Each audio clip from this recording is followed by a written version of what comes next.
네, 3학년들 역사 영상 첫 번째 강의가 되겠습니다. 쌤이 영상 다 찍어놓고 업로드까지 했었는데 음성이 재생이 안 되는 거예요. 아무래도 마이크 녹음이 전혀 안 됐나 봐. 그래서 지금 눈물을 머금고 다시 또 찍고 있습니다. 힘들어 죽겠습니다. 아주 그냥. 우리 배울 내용은 이제 우리 한국사 배워야겠죠? 그래서 한국사의 이제 처음이라고 볼 수 있는 구석기 시대부터 해서 청동기 시대까지 우리는 민족의 나라인 고조선이 세워지기 이전에 우리나라에 살았던 인류의 모습은 어떠했는가를 먼저 살펴보도록 하겠습니다. 일단 우리 교과서의 내용을 한번 살펴보면 12페이지에 한반도에 등장했던 구석기 유적들이 나와 있어요. 왼쪽 편을 보면 한반도 지도가 나타나 있는데 거기에 보면 당시 구석기 시대의 유물들이 많이 등장하고 있는 여러 유적들이 나타나 있는 모습입니다. 그 중에서도 특히 유명한 것이 북한 상원에 있는 검은모루 동굴, 그리고 경기도 연천에 있는 정곡리 유적 같은 것들이 대표적인 구석기 시대 유적이라고 봐주시면 되겠습니다. 이 구석기라고 하는 시대가 시작되었던 시점은 대략적으로 특히 한반도를 기준으로 봤을 때 아프리카에 있는 인류들이 점차 유럽, 아시아를 거쳐서 살아오다가 이 한반도까지 넘어오게 됩니다. 그때를 대략 70만 년 전쯤으로 보고 있고요. 그래서 이 아까 말씀드렸던 상원의 검은모루 동굴 같은 경우에는 우리나라에서 가장 오래된 구석기 유적이라고 파악이 되고 있습니다. 평양에 있는 역포구역 같은 경우에는 사람의 뼈가 발견되기도 했고요. 이런 식으로 구석기 시대의 유물 유적이 우리나라에 많이 남아있는 것으로 보았을 때 우리 이 나라, 이 한반도에도 과거 구석기 시대부터 사람들이 살아서 생활을 했구나라는 점을 확인할 수가 있습니다. 자, 구석기 시대의 생활 모습이 되겠습니다. 보면 그러면 이렇게 이 구석기 시대 사람들은 어떻게 생활했을까라는 내용인데 우리 작년에 세계사 배울 때 배웠던 내용과 거의 유사합니다. 거의 유사한데 우리나라를 이제 기준으로 봤을 때의 정보를 조금 더 구체적으로 배우는 거에 불과하니까 여러분 작년에 배운 거 복습한다고 생각하고 들어주면 좋을 것 같아요. 보면 구석기 시대 사람들은 돌과 나무, 동물 뼈 등을 이용해 가지고 도구를 만들었는데 이것을 우리는 뗀석기라고 부릅니다. 뗀석기의 특징은 엄청 정교할까요? 아니요, 그렇지 않아요. 만들 때 돌을 쪼개 가지고 만듭니다. 그러다 보니까 단면이 좀 울퉁불퉁한 측면이 있고 약간 지금으로 봤을 때는 좀 투박한 모습이 보이는 도구가 바로 뗀석기라고 할 수가 있습니다. 그리고 이 뗀석기는 구석기 시대의 대표적인 돌을 이용한 도구라고 볼 수 있겠죠. 그 종류로는 우리 주먹도끼, 집게, 자르개 같은 것들이 있습니다. 왼쪽에 보시면 유럽에서 출토된 아슐리안형 주먹도끼라는 것이 등장을 하는데 이것은 한반도에 출토된 것은 아니고 유럽에 출토된 것이긴 하지만 한반도에도 비슷한 주먹도끼의 형태가 발견이 되기도 했습니다. 제가 알기로는 한 미국 군인이 여자친구랑 데이트하다가 이제 발견했다고 듣긴 했는데 확실한 정보인지 모르겠어요. 근데 이 아슐리안형 주먹도끼, 이 주먹도끼가 한반도에서 발견된 것이 왜 중요한 의미를 갖느냐라고 하면 사실 그 이전에 이 서양의 학자들은 구석기 시대의 문화를 주먹도끼 문화권과 집게 문화권으로 나눠가지고 주먹도끼를 사용했던 문화권은 발달한 문화권, 집게를 사용한 문화권은 발달하지 못한 문화권, 조금 수준이 약간 낮은 문화권 이런 식으로 폄하하기도 했어요. 특히 이런 주먹도끼를 사용한 것은 유럽 쪽, 이런 집게를 사용한 것은 우리나라 같은 아시아 쪽이라고 이렇게 이분법적으로 구분을 해버려서 집게 문화권은 수준이 낮았다라는 식으로 폄하하는 경우가 있었던 거죠. 그런데 한반도에서 이 주먹도끼의 유물이 발견이 됨에 따라서 그 이론이 사실상 폐기가 되게 된 거죠. 한반도와 같은 아시아 지역에서도 이 주먹도끼가 사용이 되었다라는 점을 우리가 알게 됨으로써 그렇게 뭐 서로 다른 문화를 좀 차등을 두고 수준을 나누고 이런 것들은 말이 안 된다라고 결론을 내릴 수가 있었던 것이죠. 그럼 구석기 시대 사람들 과연 어디 살았느냐? 주로 동굴과 바위 그늘에 살았습니다. 왜 그러면 이런 곳에 살았느냐라고 했을 때 이들은 무리지어서 이동 생활을 했기 때문이에요. 그러면 왜 이동 생활을 했을까? 왜로 넘어가는 거야. 계속 질문을 던지는 거야. 이 사람들은 주로 무엇을 통해 식량을 확보했어요? 뒤에 내용을 보면 채집하고 물고기 잡고 사냥함으로써 식량을 얻었죠. 그 말뜻은 이 사람들은 아직 농사를 짓기 전 단계입니다. 한 지역에서 채집을 하고 사냥을 하고 하는 데 있어서는 당연히 한계가 있어요. 그 지역에 나 있는 농산물들을 다 이제 먹어버리면 이제 더 이상 한 당분간은 안 나잖아. 그러면 다른 지역으로 이동해서 생활을 해야 하다 보니 이런 이동 생활을 주로 하게 되었고, 그에 따라서 집을 지을 이유가 더더욱이나 없어지는 거죠. 그래서 동굴이나 바위 그늘에서 거주했다라고 보시면 되겠습니다. 이 구석기 시대 후기로 넘어가게 되면 조금 더 정교한 도구를 이용하기 시작해요. 왜냐하면 날씨가 조금씩 따뜻해지거든요. 그러니까 이 동물들의 크기도 작고 날랜 친구들이 많아져. 그럼 얘네들을 잡기 위해서 도구도 더 정교해질 필요도 있었던 거죠. 대표적인 그런 도구가 순배찌르개라는 도구였고, 이런 순배찌르개를 우리는 흔히 잔석기라고 해서 뗀석기에서 조금 더 정교한 형태로 발달한 약간 그런 형태라고 보시면 되겠습니다. 순배찌르개의 형태는 이렇게 생겼어요. 그럼 왜 순배찌르개라고 하느냐? 여기 이 부분을 순배라고 부르는데 왜 이 순배라는 걸 만들어 놨을까라고 하면, 이 순배를 이렇게 긴 나무 토막에 꽂아서 이제 이음새의 역할을 해주는 겁니다. 그러면 이 돌을 긴 나무에 연결해가지고 창과 같이 사용을 할 수가 있고, 그걸 이용해가지고 뭐 사냥을 하던가 뭐 이런 데 이용할 수가 있겠죠. 그리고 이 잔석기를 만드는 데 필요했던 흑요석과 같은 광물을 일본처럼 바다를 건너서까지도 먼 지역과 교환하기도 했다는 거. 이들은 무리의 번성과 풍요로운 식량 획득을 위해서, 왜냐면 맨날 이분들 랜덤 박스야. 맨날 오늘은 사냥 잘 될지 내일은 잘 될지 알 수가 없어요. 그렇기 때문에 항상 사냥이 잘 되게 해주세요 라는 식으로 생각을 하면서 고래나 물고기 모양의 조각품을 만들기도 했다고 합니다. 이 구석기 시대까지는 계속해서 빈부 차이가 없고, 그리고 계급이 없는 평등한 사회를 이루고 있었습니다. 그러면 이제 신석기 시대로 넘어가 보도록 하겠습니다. 아까 점차 날씨가 따뜻해졌다고 했죠. 신석기 시대가 되면 이 빙하기가 끝나게 됩니다. 이 빙하기가 끝나면서 금방 설명드렸던 것처럼 동물의 크기는 더욱더 작아지고 더욱더 빠른 동물들이 늘어나게 돼. 그러면 그 동물들을 이제 잡기 위해서는 훨씬 더 정교한 석기가 필요해졌어. 그래서 등장한 것이 바로 간석기입니다. 간석기는 이름을 통해서도 알 수 있다시피 이걸 갈아서 만든 거야. 즉 그러다 보니까 뗀석기에 비해 표면이 더 어떻게 되겠어요? 가니까 더 매끈해지겠지. 그래서 이전에 봤던 뗀석기에 비해서 훨씬 더 정교하고 매끈하고 세련된 형태를 띠고 있다라는 것을 우리가 확인할 수가 있는 겁니다. 그래서 여러분들이 뗀석기랑 간석기의 사진, 그림만 보고도 각각이 어떤 석기인지 구분할 줄 알아야 돼. 조금 더 투박하게 생겼으면 뗀석기, 조금 더 갈려있고 매끈하고 정교한 느낌이면 간석기, 이렇게 구분할 줄 알아야 됩니다. 그러면 신석기 사람들 어떻게 살았냐라고 하면 이분들은 집을 짓고 살았대. 구석기 시대와 다르다, 그치? 강가나 바닷가에 움집이라고 불리는 집을 짓고 살았다고 합니다. 움집은 보통 이렇게 땅이 있으면 땅을 이렇게 파가지고 그 위에다가 이런 식으로 집을 지어서 생활하는 형태였어요. 약간 반지하 느낌입니다. 이 움집을 지을 뿐만 아니라 물고기 잡는 다양한 도구들, 여기 나와 있죠. 낚싯바늘, 그물추 같은 그물, 이런 것도 만들었고, 채집 사냥하면서 도토리 등 나무 열매나 뿌리, 고기와 같은 식량을 얻기도 했다고 합니다. 이 사람들은 이 신석기가 되게 되면 거둔 식량 같은 거를 보관하고 조리하는 데 필요한 토기를 만들기 시작합니다. 토기는 흔히 생각하면 그냥 그릇 혹은 냄비 같은 거라고 보면 돼요. 오늘날에 이것이 생겨나게 되면서 인류에게 가져오는 영향은 뒤에서도 확인할 수가 있는데, 토기라고 되어 있죠. 식량을 저장하고 운반하고 조리할 때 필요하대. 그럼 왜 이게 큰 영향을 가져오게 되느냐? 토기를 이용해서 음식을 삶거나 쪄서 먹습니다. 즉 조리를 해서 먹기 시작하는 거야. 조리를 해서 먹으면 인류에 있어서 장점, 얻는 이득이 뭐냐? 훨씬 더 영양분을 많이 획득할 수가 있습니다. 훨씬 더 우리가 소화가 쉬워지기 때문에 우리 몸에 영양분 흡수가 더 잘 돼. 그러니까 이 토기를 사용하게 됨으로써 사람들의 영양분 섭취가 더 늘어나게 되고, 그러면 사람들이 더욱더 번식 활동도 많이 하게 되고, 그리고 사람들이 면역력도 더 생기니까 잘 죽지도 않겠죠. 그러니까 이 사람들의 이 인류의 규모가 점차 이 토기 덕분에 커져 나가게 되는 그러한 파급 효과를 가져오게 되는 거다. 그래서 이런 다양한 토기의 형태가 우리 교과서에 설명이 나와 있는데, 여러분들은 이 여러 가지 토기 중에서도 한반도에 주로 출토되었던 이 빗살무늬 토기의 모습을 꼭 기억을 해주셨으면 좋겠습니다.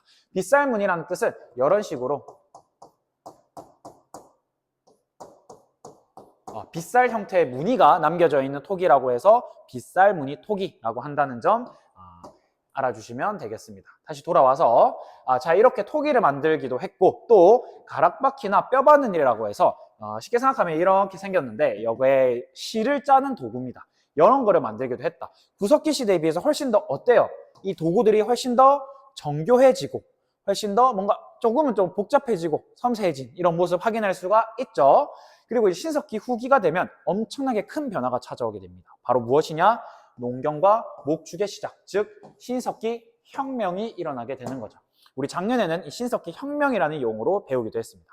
그럼 왜 농경과 목축이 시작된 것을 우리는 혁명이라고까지 부르느냐라고 하면, 사람들은 그 이전에는 그냥 나 있는 그냥 뭐 열매 따먹고 아니면 뭐 그냥 사냥해먹고 이런 거를 통해서만 식량을 획득할 수가 있었는데, 이제 스스로 식량을 얻을 수가 있게 됐어. 그러면 이전처럼 이동해서 생활할 필요가 있을까? 없겠죠. 그러면 이전처럼 집을 안 지을 이유가 있을까? 없겠죠. 같은 지역에서 계속 생활할 거면 이왕이면 집을 짓고 생활하는 게 훨씬 더 낫겠지. 이런 토기도 보관해야 되는데. 그렇죠. 그래서 이 농경과 목축이 시작됨에 따라서 굉장히 많은 변화가 찾아오게 됩니다. 그래서 여기서 말하는 목축은 여러분 생각하는 가축, 뭐 소나 개나 돼지 같은 걸 기르는 행위라고 생각하시면 됩니다. 넘어와서, 자, 그러면 어떻게 크게 바꿔놓았냐라고 하면 여전히 사냥도 하고 채집도 하고 물고기도 잡긴 잡아요. 그게 아예 없어진 게 아니야. 그렇지만 농경을 함으로써 사람들은 조금 더 안정적으로 식량을 생산할 수 있게 됩니다. 항상 내가 벌어오는 것이 기본적으로 있고, 거기다가 이 사냥 채집 물고기 잡이는 플러스 알파 느낌으로 넘어갈 수가 있게 되는 거지. 그러니까 얼마나 좋아요, 여러분. 기본적으로 내가 얻어오는 생산품이 있는 거니까. 그러니까 사람들의 이 아까처럼 집을 짓고 생활을 하고 한 곳에 정착을 하다 보니 그곳에서 이 사람들이 모이는 단위가 커지게 됩니다. 처음에는 우리 가족과 친척 정도만 살았다면, 이 시족 단위로 살았다면, 그게 여러 시족들이 모여가지고 하나의 부족이 같이 사는 형태로 이 규모가 커지게 되는 거죠. 그러면서 이 정착 생활 이루어지게 되는 거고, 더욱더 정착을 하면 할수록 농사는 더 중요해지게 돼요. 그래도 이 신석기 시대까지도 여전히 시족 단위로 공동작업하면서 식량을 생산했고요. 그래서 공평하게 나눠 가집니다. 그러니까 계급이 생길까요? 안 생기죠. 똑같이 나눠 가졌기 때문에 계급은 발생하지 않고 빈부 차이가 없는 평등한 생활을 했습니다. 근데 이제 신석기는 아까 말했듯이 이 농사를 지내게 되니까 이 사람들에게 중요한 게 생겼어. 바로 뭐냐? 날씨입니다. 날씨가 이 사람들에게 중요해졌어. 왜냐? 비가 와야 될 때 비가 안 와버리면 오늘날에도 농사가 망하고요. 비가 안 와야 되는데 비가 너무 많이 와버리면 똑같이 망합니다. 여태는 오죽하겠어요? 여태는 뭐 지금처럼 비닐하우스가 있는 것도 아닌데, 그쵸? 그랬기 때문에 이 식량을 생산하는 데 영향을 굉장히 크게 끼치는 자연에 위대한 힘이 있다고 생각하고, 자연의 영혼과 이 혼이 깃들어 있다고 생각하는 거야. 그러한 사상을 우리는 애니미즘이라고 부릅니다. 여기 나오는 그림처럼 해, 구름, 비, 바람 이런 것에 그 영혼이 있다고 믿고 이것을 신봉하는 그런 것을 우리는 애니미즘이라고 부르고요. 또한 동물을 숭배하는 친구들도 있어요. 곰, 호랑이 이런처럼 좀 강한 동물들 있죠. 그런 동물을 우리 부족의 수호신이다 라면서 숭배하는 친구들도 등장하기 시작합니다. 그런 사상을 우리는 토테미즘이라고 불러요. 그래서 여러분들 애니미즘과 토테미즘은 다른 말입니다. 둘을 구분할 줄 알아야 돼. 애니미즘은 아까 말했던 그런 자연 현상들을 영혼이 깃들어 있다 생각하고 숭배하는 걸 애니미즘. 토테미즘은 이런 동물들을 우리 부족의 수호신이다 라면서 섬기는 걸 토테미즘. 이렇게 구분하시면 되고, 여러분들 한 번씩 우리 교과서 말고 다른 교과서를 보거나 아니면 참고서나 그런 거 보다 보면 샤머니즘이라는 것도 나와요. 샤머니즘은 뭐냐라고 하면, 샤머니즘은 일단 기본적으로 신이 존재하고 사람이 이렇게 있으면 우리 둘을 매개해주는 약간 무당 같은 친구 있죠. 그런 애가 있다고 생각하면서 이 무당을 신과 우리를 이어주는 매개자라고 얘기하면서 이 사람들에게 약간, 이 사람들이 믿는 건 아니지만 이 사람들을 신처럼 모시는 것까지는 아니지만 이 사람은 신의 얘기를 전달해주는 사람이니까 얘를 따르고 얘를 뒤따라가고 이러한 성격의 사상을 우리는 샤머니즘이라고 부른다라고 봐주시면 되겠습니다. 이런 차이가 조금씩 있습니다. 자, 그럼 마지막 시대, 청동기 시대입니다. 우리 아까 봤던 신석기 시대 같은 경우에는 오늘날로부터 대략 만년 전, 기원전 한 8,000년 전부터, 8,000년경 이때부터 시작이 됩니다. 우리가 구석기 시대를 거의 한 70만 년 정도 살아오다가 드디어 만년 전에 이르러서야 69만 년을 그렇게 보내다가 만년 전에 신석기가 시작했고, 지금으로부터 대략 한 3, 4천 년 전쯤부터 청동기 시대가 등장을 하게 됩니다. 이 청동기라고 하는 것은 지금까지는 우리가 석기 시대였죠. 석기 시대를 구석기와 신석기로 쪼개서 봤었죠. 근데 이제는 청동기라는 것이 등장을 하게 되었다. 그러면 청동이 뭔지를 여러분들이 알아야겠죠. 청동은 여러 가지 이 금속을 하나로 합금한 겁니다. 구리, 주석, 아연이라고 하는 것들을 하나로 합금해가지고 만든 거고, 사람들이 여기다 열을 가해서 이렇게 생긴 거푸집이 있어요. 틀이 있는데 이 틀에다가 붓습니다. 부어서 이 모양대로 굳히는 거예요. 여기 보면 이제 도끼 같은 거를 만든 흔적으로 보이죠? 이런 식으로 거푸집에다가 녹이고 굳혀서 다양한 무기, 검, 도끼 같은 무기도 만들고 거울이나 방울과 같이 제사용 도구 혹은 장신구 같은 것들을 만들기도 했습니다. 자, 요 내용만 봐도 딱 봐도 청동 어때 보여요? 만드는 과정 간단해요? 복잡해요? 복잡하죠. 가치가 높을 것 같아요? 낮을 것 같아요? 가치가 높죠. 그럼 모두가 사용할 수 있을까요? 특정 계층만 사용할까요? 특정 계층만 사용합니다. 즉, 이 청동기라는 것만 봐도 우리는 청동기 때쯤 되면 뭐가 등장하기 시작했음을 조금 유추할 수 있을까? 계급이 등장했음을 유추할 수가 있습니다. 왜냐? 이 특정 계층, 힘이 있는 일부만 소유할 수가 있었겠죠. 대략 이런 걸 유추할 수가 있는 겁니다. 그러면 청동기 시대에 사용했던 도구들은 무엇이 있을까라고 하면 청동 먼저 봐야겠죠. 바로 대표적인 비파형 동검이 있습니다. 비파형 동검 같은 경우에는 우리가 이제 독자적인 청동기 문화권을 이루었음을 보여주는 하나의 예시라고도 볼 수가 있는데, 원래는 중국에서 이렇게 청동기 문화가 우리한테 건너져 와가지고 우리한테 보급된 거긴 하지만 우리가 그거를 그대로 수용한 것이 아니라 조금 그들과의 차이를 두기도 했습니다. 예시를 한번 볼까요? 만주와 한반도에서 등장했던 동검의 형태, 그리고 중국에서 등장한 동검의 형태를 이렇게 나누어서 비교해 봤어요. 둘 간에 차이가 있는데 무엇이 다르냐라고 하면 바로 이 이음새 부분입니다. 이 이음새 부분을 보면 이 우리나라와 만주 지역에서 출토된 청동검 같은 경우에는 분리가 돼. 칼날 부분과 손잡이를 분리시켜 놔가지고 결합하는 형태로 동검이 이루어진다면 중국에서 만들어진 동검은 일체형입니다. 분리가 되진 않아요.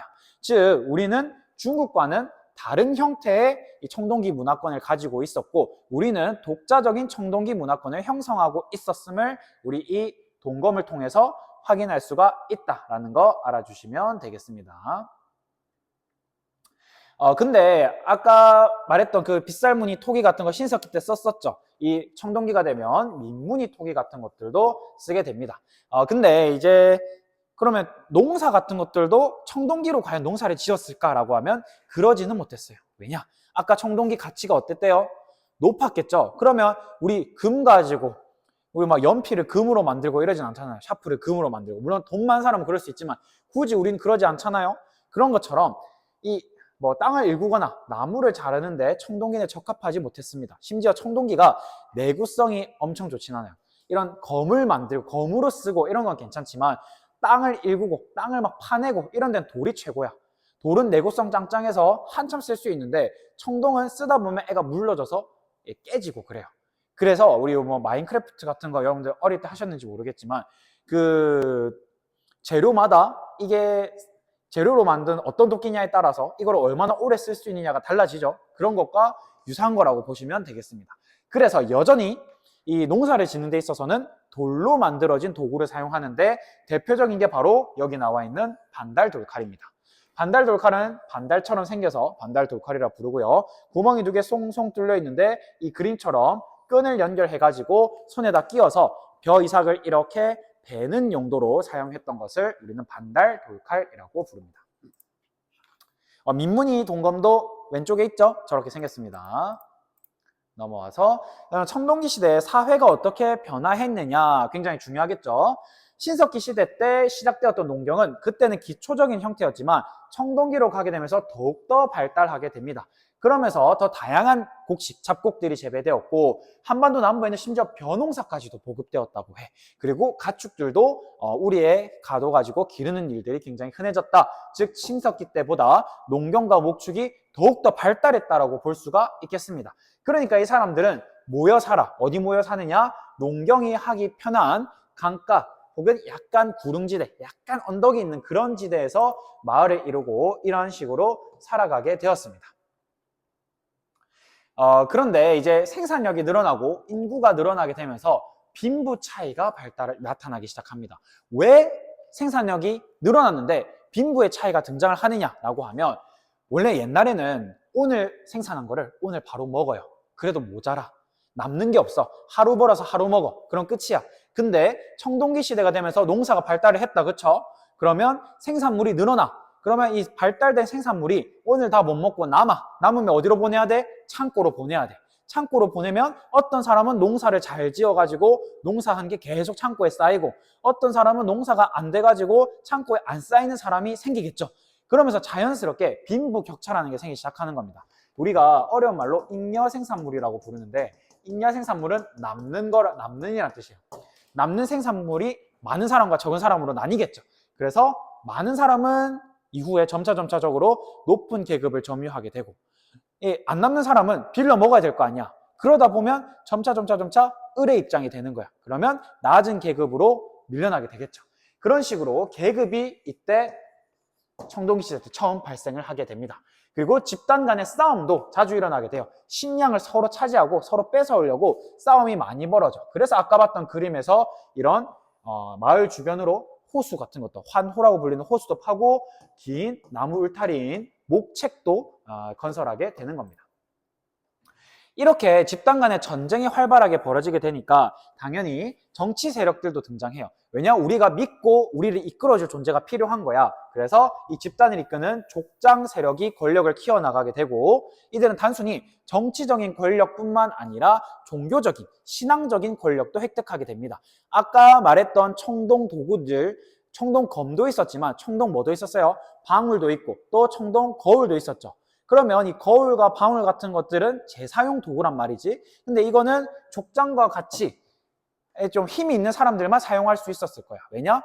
구하기 힘든 청동기니까. 그래서 이걸 바탕으로 이들은 종교적인 권위도 가져나갈 수가 있었다. 특히 이들의 권력을 확인할 수 있는 것은 만주나 한반도 지역에서 발견되는 무덤의 형태인 바로 고인돌이라는 겁니다. 고인돌. 이 고인돌을 물론 고인돌마다 조금씩 다르지만 큰 고인돌은 진짜 우리 교실만한 크기의 돌이 여기에 얹혀져 있는 경우도 있어요. 그보다 더 큰 돌도. 그리고 실제로 보면 와 이걸 어떻게 이 시대에 날랐지 이런 생각 절로 든단 말이야. 그런데 이 고인돌 이런 웅장한 크기의 무덤을 만들 수 있었던 것은 그만큼 여기 묻힌 사람의 힘이 어떻다는 소리야. 그 힘이 크다는 소리겠죠. 그걸 통해서 우리는 많은 노동력을 동원할 수 있는 힘을 지닌 지배자의 모습을 알 수 있다라고 여러분들이 정리하시면 되겠습니다. 오늘 내용 여기까지고요. 사실 이 고인돌이 정말 족장이 무덤이었냐의 여부는 지금은 조금 다른 의견들도 많습니다. 혹시 궁금하면 나중에 쌤을 찾아오시길 바랍니다. 궁금한 사람 있을지 모르겠는데 아무튼 그렇고요. 여기까지 영상 마무리하겠습니다. 이거는 녹음이 잘 됐길 바라겠습니다. 고생했습니다.